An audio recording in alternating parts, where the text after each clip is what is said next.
Ayun. So, good evening guys. Ngayon po ay September 18, 2025, Thursday. At kahit papano, marakado ng konti yung index ulit natin. Ayan. So, nagre-recover na nga for preparation sa pagtatapos ng Ghost Month. Ayan. Net foreign sell tayo for today, pero maliit lang naman siya. Negative 55.05 million net foreign buy. Ayan. So, kagabi, yung galawan sa US market, medyo sideways lang siya. No?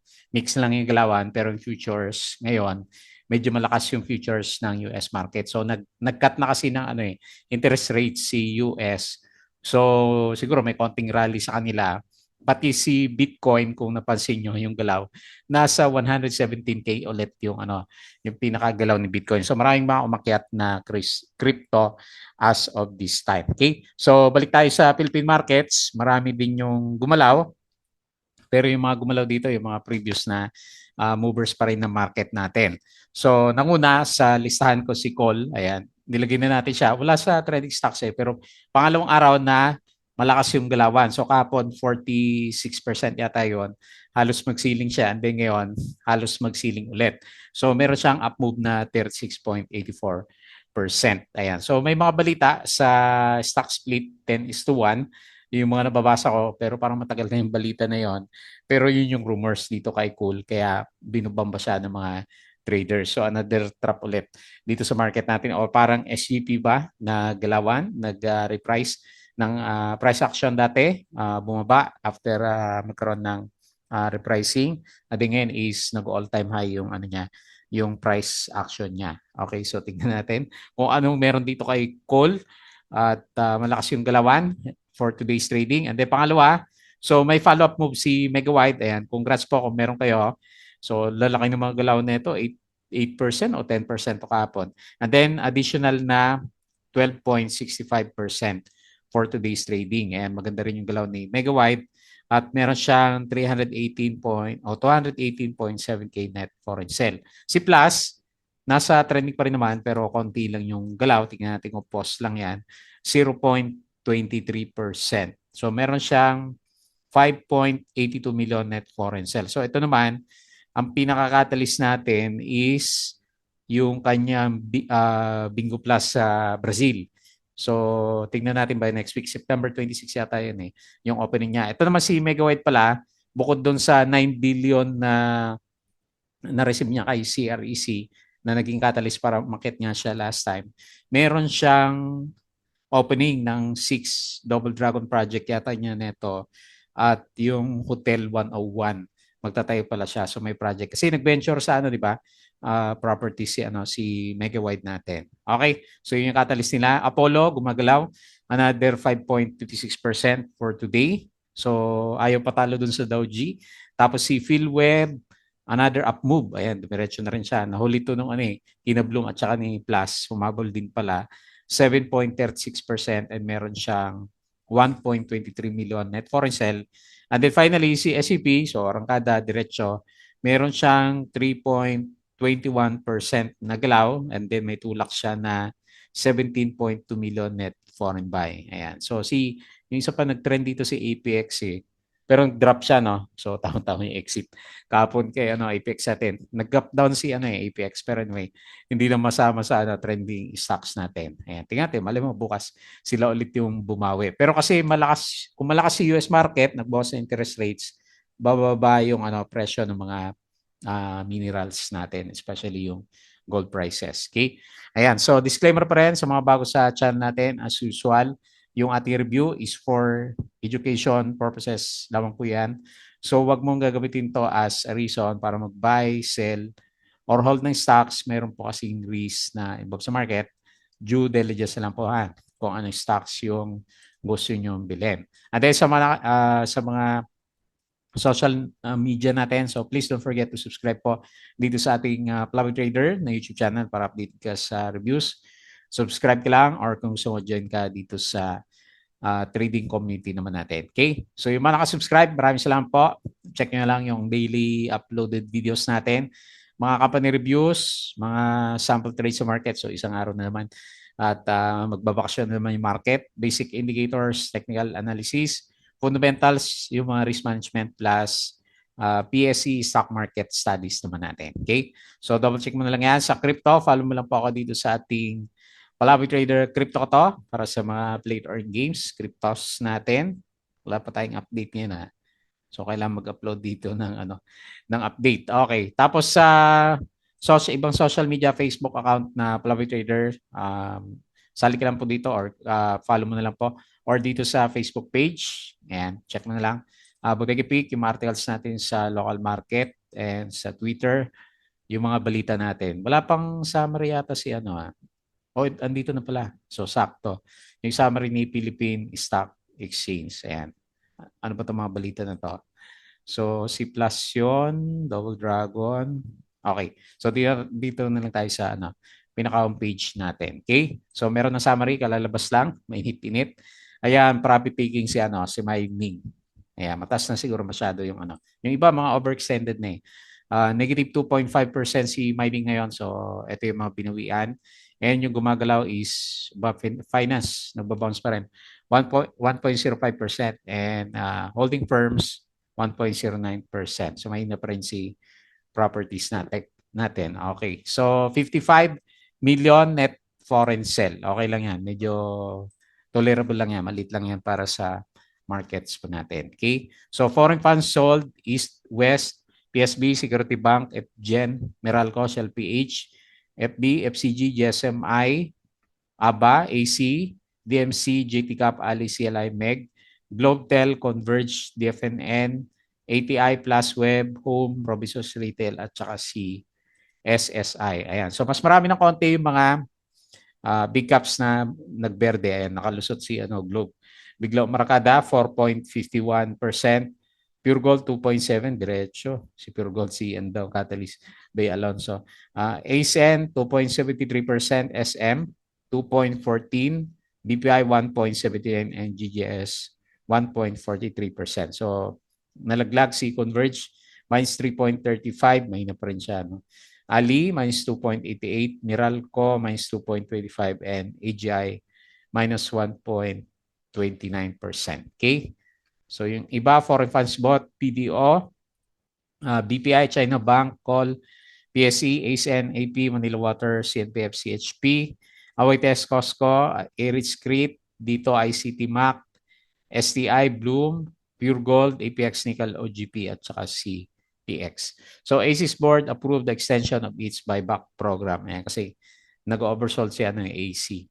SMPH Holdings announced that its unit, SM Leisure Resort, will begin turning over 2 premium residential projects in Tagaytay. Okay? Alas 2, mas marami yung red nung alas 2.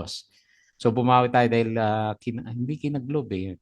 So nanguna na siya kanina, 4% siya. Oh. So Ali yung pinakamalakas yung drop kanina, 3%. And then si Converge, negative 2.56%. Okay? So Del Monte, check nyo na lang, naka-trading suspension. Book in 40 billion plus loss. Laki ah. After its US arm filed for Chapter 11, bankruptcy blow for a Philippine-linked group since Philippine Airlines 2021 restructuring. Mahal na ba ang hindi makapagbenta ng pinya si Del Monte natin. Okay, so 12 noon, Globe pa rin, no? So Globe pa rin yung nasa unahan kanina sa mga winners. ASEN at saka C+. Okay, so Ayala Corporation, okay na yan. Alas 12, medyo balance lang siya. Pero malakas talaga si Converge. 4% yung drop kanina. Tapos si Ali, negative 3.78. PLDT joins BBEX ecosystem. Convi added to Robinsons Retail Holders Beauty Line. Submarine cable proposal from DMC to put on 3 billion 20 kilometers submarine cable in Simarara Island.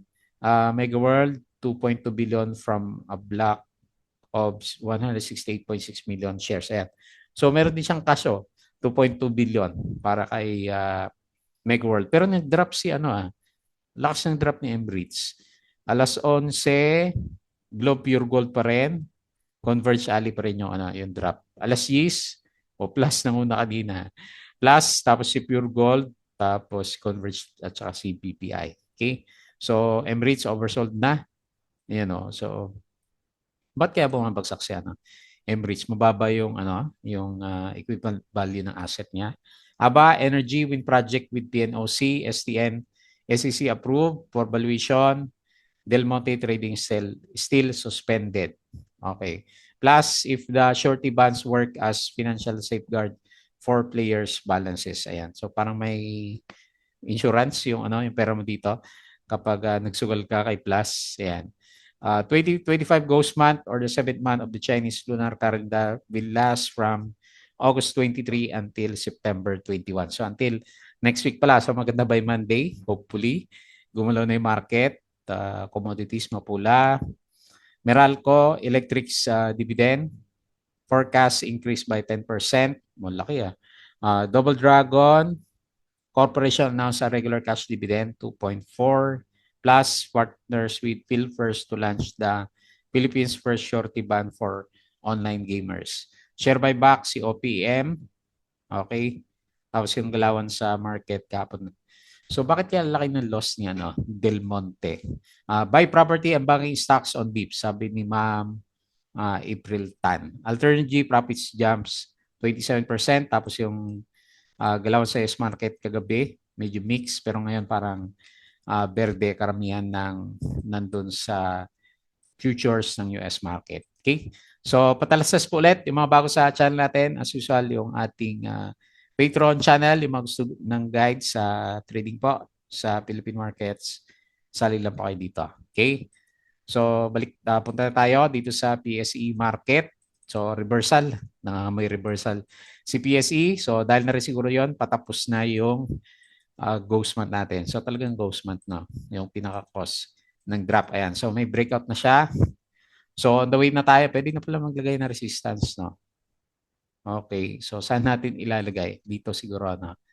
Taas natin ng konti. Malapit sa MA 100. 6,300. Ayan. So, good sign. Although wala masyadong foreigners for today's trading, okay lang. Hindi naman ganun kalaki yung lumabas sa kanila. Okay? So, may breakout na yung RSI. Mas malinaw. And pabullish na yung itsura ng MACD formation natin. So, nag-close 6,233.6 pero net foreign sale. PSC na negative 55.05 million. Okay. So, tingin tayo sa mga winners for today. Ano ba kayo meron dito kay Cool? So, stock split yung sinasabi nila. Ayan. So, laki, no? Okay, laking trap na naman nito. Balang araw. Tapos si Megawide, 36%. Si Cole, makiat. Megawide, laki ni Megawide, oh. Panalo, no? Congrats. So, ganda ng galaw, 12.65. Si Web, ayun, pa-breakout si Web. 7.36%. Si HP, 6.84, nag-breakout. Nag-breakout, IMI, ayun, finally nag-bounce 5.81%. Pero baba yung volume. Apollo, laki ng volume lumalaban. 5.56. Kala ko pagod na si Apollo. SCP, ayun all-time high. So 3.21%. Pure Gold 2.7. ACM 2.73. Okay na rin yung RSI niya. Security Bank 2.55. And then si PNB 2.2%. Okay? So yun po yung mga winners. Sa losers, ba't walang volume si LBC, no? Isang trade lang siya. Wala. Si yung may volume na lang. Hanap tayo. Si Nickel, ayan, nag-drop 3%. Ayan, nagpapasakay na. False breakout si Nickel kapon. Tapos si APX minus 3.98. Buti naka-eject tayo maaga. Converge minus 3.35. Okay, magdo-double bottom muna siguro to. Ali, minus 2.88%. Tapos CPX, minus 2.7%. Doji, Manila Water, minus 2.28%. Emirates, ito malakas yung drop, So, ayaw niya yata yung ginawa niya na yung property niya, no? So, RSI 23, negative 2.16%. And lastly, FNI, walang volume, 2.03%. Okay? So, ito yung mga galawan natin sa market. Tingin tayo sa global. Okay. So, mukhang maganda mamaya yung yung galawan dito sa global market natin. Yung futures mataas. S&P 0.87%, the futures 0.89 o 69, tama ba? And then Nasdaq futures is 1.05%. Ba maganda yung galawan ng ng US market. Maganda mag-trade Okay. So Asian markets, rather European stocks maganda. And then Asian markets mix. Ayan, may mga pula. And then meron siyang berde. Okay? So next, dito naman sa crypto, malakas siya ngayon So 117K si Bitcoin, gumagalaw. Ethereum 4.6K. Tapos si XRP, Tres 3.1. BNB 997, mag-1,000 na rin to. Sol 246, 4.59%. And Dodge up siya ngayon ng 5.2%. Okay, hinog na naman to para sa profit taking yung mga cryptos natin. Okay, so yun lang yung mga balita. Balik tayo dito and quick review dun sa mga trending stocks. Okay, so unahin natin si Cool. Ganda yung galaw niya. Kailan mo contract. Pero sige, para dun sa mga nakabili, syempre panalo. Kasi pangalawang araw na malakas yung galaw niya. So, lakas ng loob na mga bumili ka po, no? Swerte. Kasi umakyat ulit yung price action niya. So, in just 2 days, halos 100% na pala itong si call natin. Ayan. So, yun lang naman. Yung nababalitaan ko sa kanya, yung upcoming na 10:1 split. Kailan yung balita 2024 pa yun So, ewan ko kung ano ngayon yung bagong balita kay Cole natin. So, binobomba siya At least 5 million. Kahapon 60 million yung yung buyers niya and then traders niya. And then ngayon 5.21 million. Ayan. So, meron kayang buga pa tong si Cole natin. So, ilagay ko muna resistance dito sa 0.030 kasi 0.26. So, malapit-lapit yan. And then, pinaka-support natin is dito sa may gap area around 0.022. Okay? So, ingat na lang. Ito yata yung niya. Ano ba to? Price adjustment. Nag-price adjustment na pala to. 0.09. July 1st. Ano ba to? Na trading halt ba to? Hindi naman, no? Kasi may September 12 siya, Okay. So anyway, ngayon lang muna tingin natin sa kanya. And then, syempre, so bala ka sa risk. May mataas sa risk ng mga to. Alalaki ng galaw, 90% yung RSI natin. Okay? So sinama natin kasi kung ikaw ba naman nakahuli din, di ba? So kahit sabihin natin na risky, ikaw nahuli mo siya, di panalo, di ba? Para kay call natin. Okay? So pero ako watch mode. Mahirap pa tsambahan ng market. So 0.026 yung close, sinakto. 36.84%.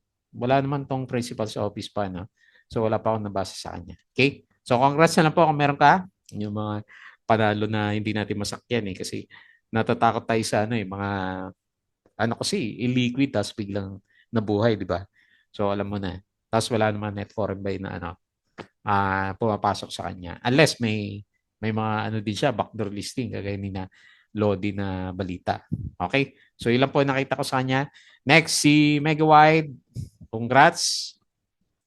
So, kala mo naman batak na kahapon pero talaga binutas pa rin yung resistance sa 2.7 so 2.8 na. So, syempre, next na babantayan natin sa kanya, tres na. Pinaka-psychological resistance area niya. So, dito.